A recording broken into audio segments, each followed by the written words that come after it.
जय हिंद प्यारे बच्चों, कैसे हैं आप लोग। उम्मीद करेंगे कि आप लोग बहुत ही अच्छे होंगे। तो बच्चों, हम इस सेशन में लेकर के आ चुके हैं हिंदी बच्चों, जो कि बिहार डीएलएड वाले बच्चों के लिए है। बिहार डीएलएड वाले बच्चों के लिए साथियों हिंदी का महत्वपूर्ण 25 प्रश्न लेकर के आ चुके हैं। आप अगर प्यारे साथियों हमारे चैनल से हिंदी पढ़ते हैं तो 25 में 25 बच्चों आप लोग कर लीजिएगा।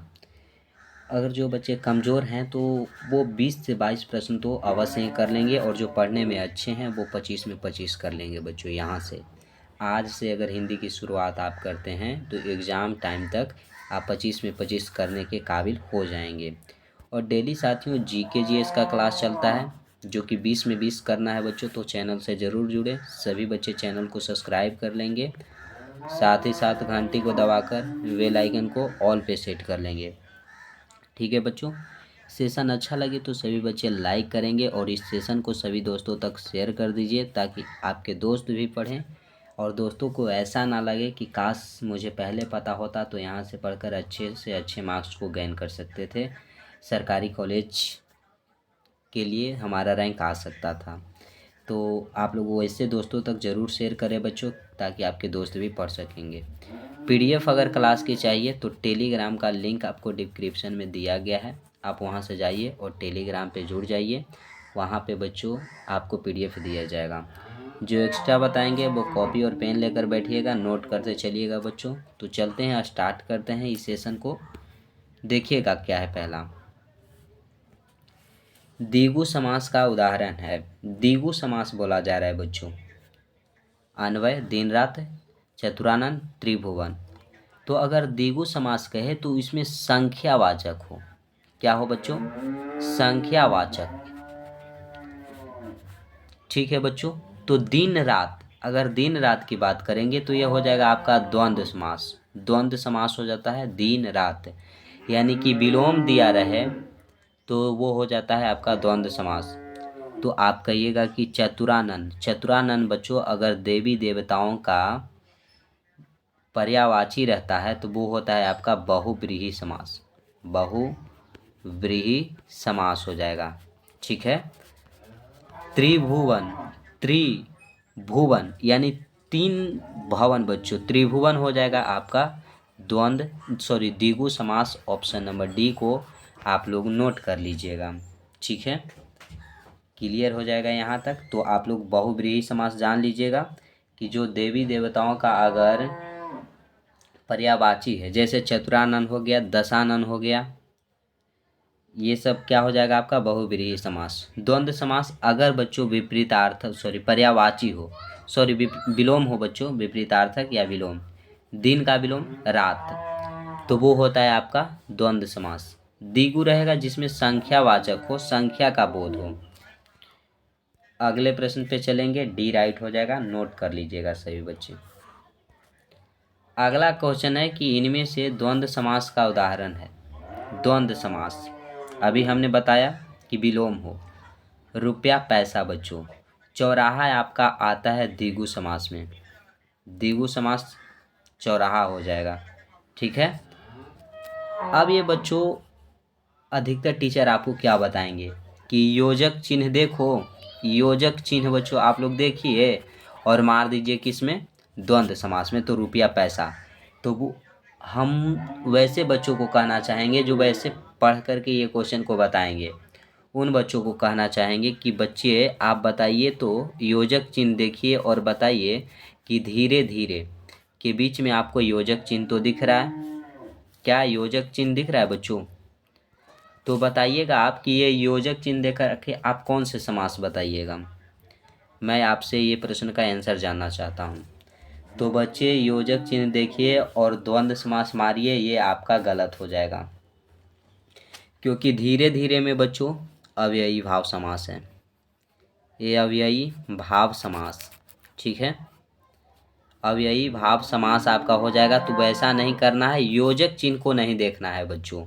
देखना है कि दो नाम आए, जैसे सीता गीता आ जाए, सीता गीता आपको आया तो ये मार दीजिएगा द्वंद्व समास। अगर पहला का विलोम दूसरा हो जाए, जैसे दिन रात हो गया, इतना नोट कीजिए। जैसे बच्चों आपका आ जाए दिन रात, ठीक है। आकाश, आकाश का विलोम क्या होता है? पाताल। तो ये सब आए बच्चों, तो ये आपका द्वंद्व समास होता है। तो ऑप्शन नंबर डी राइट हो जाएगा। रुपया का विलोम पैसा हो जाता है। ऑप्शन डी क्या हो जाएगा? राइट आंसर होगा। चलते हैं अगले प्रश्न पे। योजक चिन्ह नहीं देखना है बच्चों, जो हम बताएं वो देखिएगा। बहुत ही बेहतरीन तरीके से आपको हिंदी का प्रश्न कराया जाएगा ताकि आपके एग्जाम में एक भी प्रश्न छूटे ना।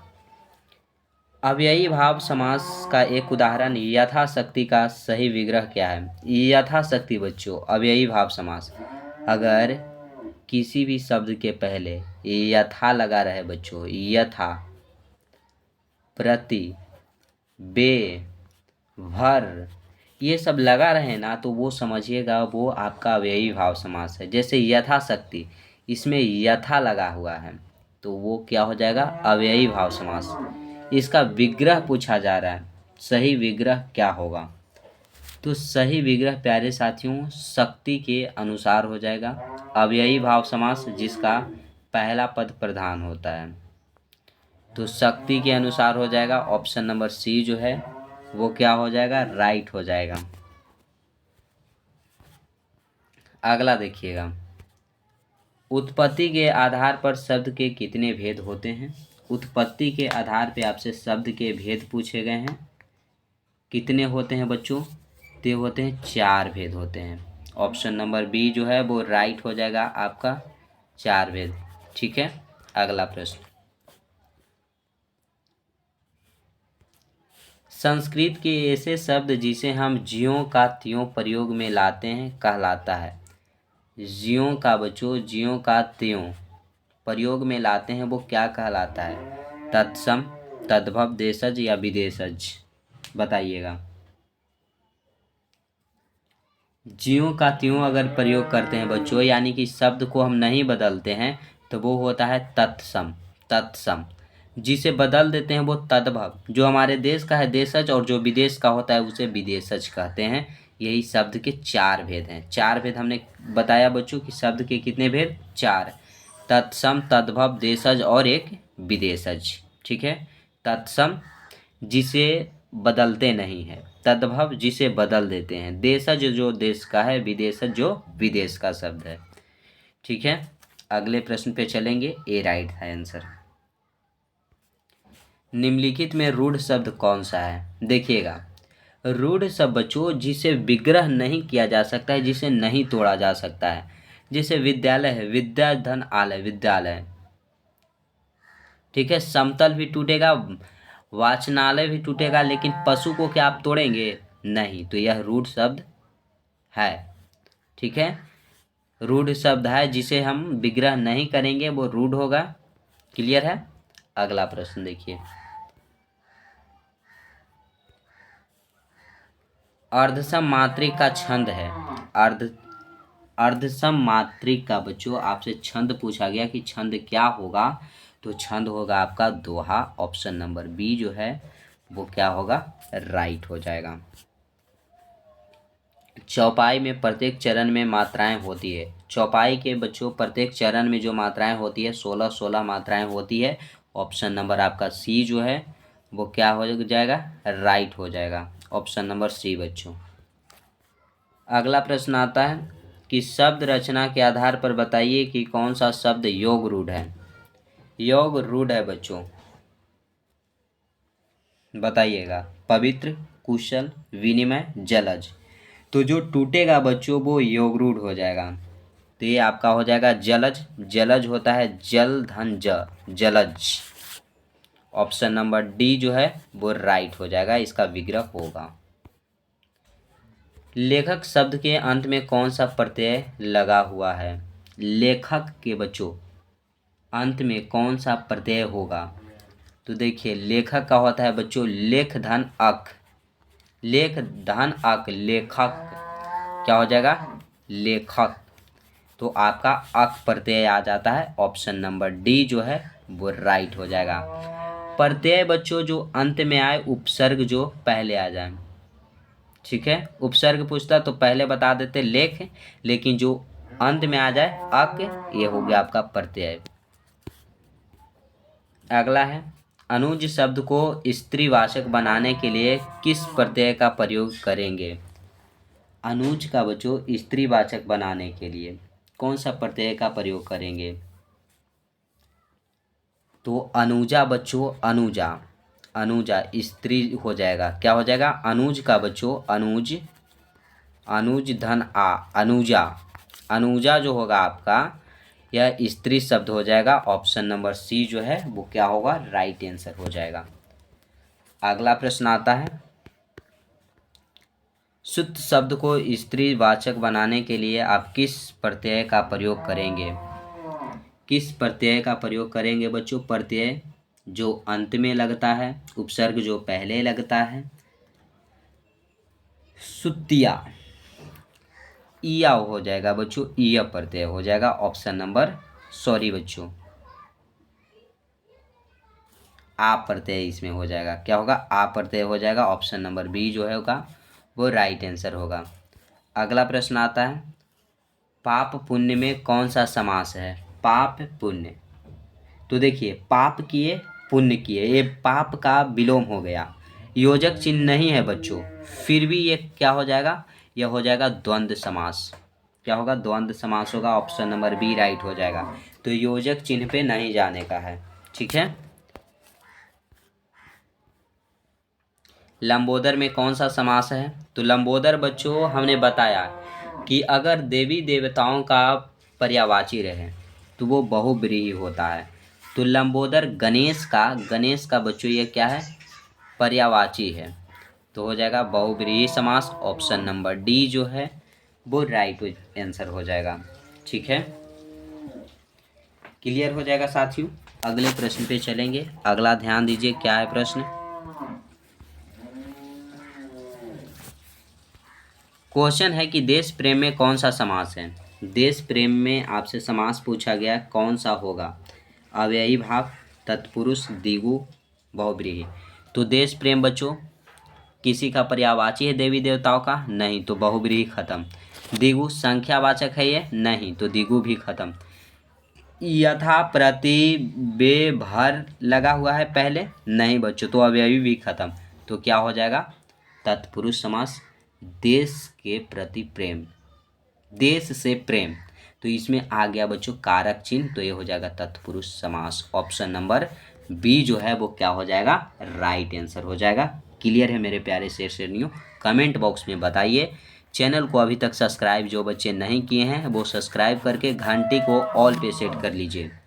घंटी को दबाकर ऑल पे सेट जरूर करेंगे। अगला प्रश्न आता है कि परमेश्वर में कौन सा समास है? परमेश्वर में समास पूछा गया है, कौन सा हो जाएगा? द्विगु, कर्मधारय, तत्पुरुष, अव्ययी। बताइएगा बच्चों। परमेश्वर, तो परमेश्वर में बच्चों कर्मधारय समास हो जाएगा, ठीक है। ऑप्शन नंबर बी जो है वो राइट आंसर हो जाएगा। नेक्स्ट आता है, महोदय का सही संधि विच्छेद है। महोदय का बच्चों सही संधि विच्छेद आपसे पूछा गया। महो जोड़ दय, महा जोड़ उदय, महान जोड़ उदय, महा जोड़ उदय। बताइएगा क्या हो जाएगा आंसर? तो महोदय का सही संधि विच्छेद हो जाएगा बच्चों महाधन उदय, महोदय। ऑप्शन आपका जो डी है वो राइट आंसर हो जाएगा। क्लियर है मेरे प्यारे साथियों? तो बताइएगा। अभी तक टेलीग्राम से जो बच्चे नहीं जुड़े हैं टेलीग्राम से जुड़िए, आपको वहाँ पीडीएफ मिलेगा बच्चों, पीडीएफ को ज़रूर सोल्व कीजिएगा। तन्मय का सही संधि विच्छेद है। तन्मय का आपसे सही संधि विच्छेद पूछा गया। तन धनमय, तम जोड़मय, तत् जोड़मय, तन जोड़ अभय। तो तन्मय का संधि विच्छेद होता है बच्चों तत् धनमय, तन्मय हो जाएगा, ठीक है। ऑप्शन नंबर सी जो है वो राइट आंसर हो जाएगा। क्लियर है? अगला प्रश्न देखिएगा। उदाहरण का सही संधि विच्छेद क्या हो जाएगा? तो उदाहरण का सही संधि विच्छेद आप लोग जानते होंगे, उत्दन हरण हो जाएगा, हरण, उदाहरण। ऑप्शन नंबर सी में देखने को मिलेगा आपको, राइट आंसर होगा। अब ज़्यादा प्रश्न नहीं है बच्चों, 4 प्रश्न और होगा, ठीक है। क्वेश्चन है कि जहाँ उपमेय में अनेक उपमानों की शंका होती है, यहाँ कौन सा अलंकार होता है। जहाँ उपमेय में अनेक उपमानों की शंका होती है बच्चों, शंका होती है, तो शंका यानी कि संदेह होता है। क्या होता है? संदेह होता है। तो यहाँ कौन सा अलंकार होगा? तो संदेह अलंकार हो जाएगा। ऑप्शन नंबर डी जो है वो क्या हो जाएगा? राइट आंसर होगा। अगला आता है, शब्द का अर्थबोध कराने वाली शक्ति है। शब्द का जो अर्थबोध कराने वाली शक्ति है वो क्या है? तो वो है साथियों शक्ति, शब्द शक्ति। ऑप्शन नंबर ए जो है वो राइट होगा। निम्नलिखित में से किसे वृत्ति या व्यापार कहते हैं? वृत्ति या व्यापार बच्चों किसे कहते हैं? जल्दी से सभी बच्चे बता दीजिएगा। तो शब्द शक्ति को बच्चों वृत्ति या व्यापार कहते हैं। ऑप्शन नंबर ए ही जो है वो राइट होगा। छंद कितने प्रकार के होते हैं? छंद आपसे पूछा गया कितने प्रकार के होते हैं, तो बच्चों यह 3 प्रकार के छंद होते हैं। और ये सेशन आपका आज का हुआ समाप्त। उम्मीद करेंगे बच्चों ये सेशन बहुत ही अच्छा लगा होगा आप लोगों को। यहाँ से आप लोगों का एक भी प्रश्न नहीं छूटेगा, एग्जाम में आएगा तो आप लोग ज़रूर बनाइएगा, इस सेशन को ज़रूर सोल्व कीजिएगा सभी बच्चे। पीडीएफ ज़रूर देखिएगा। टेलीग्राम से बच्चों आप लोग जुड़ जाइए। टेलीग्राम पे बच्चों डेली का हिंदी का हो गया आपका, हिंदी का क्लास चलता है, जीके का क्लास चलता है बच्चों। ये सभी का पीडीएफ वहाँ पे मिलता है। तो टेलीग्राम का लिंक डिस्क्रिप्शन में है, वहाँ से जुड़िए और पीडीएफ ज़रूर पढ़िएगा। क्लास कीजिएगा पहले बच्चों और पीडीएफ को सोल्व करके देखिएगा कि आपको इस क्लास से कितना सीखने को मिला। ठीक है, चैनल को सब्सक्राइब नहीं किए हैं वो चैनल को सब्सक्राइब करके घंटी को दबाकर बेल आइकन को ऑल पे सेट कर लेंगे, ताकि आपको नोटिफिकेशन मिले और आप डेली क्लास अटेंड कर सकेंगे। इतना काम करना है। सेशन अच्छा लगे बच्चों तो लाइक करेंगे, ना लगे अच्छा तो डिसलाइक करेंगे। दोस्तों तक शेयर भी कर दीजिएगा बच्चों, सभी बच्चे अपने दोस्तों में शेयर कर दीजिएगा। ठीक है, तो आज यहीं तक रखेंगे बच्चों। कमेंट बॉक्स में से बच्चे कमेंट करेंगे ये सेशन कैसा लगा। तो आज के लिए बस इतना ही। जय हिंद मेरे प्यारे शेर शेरनियों।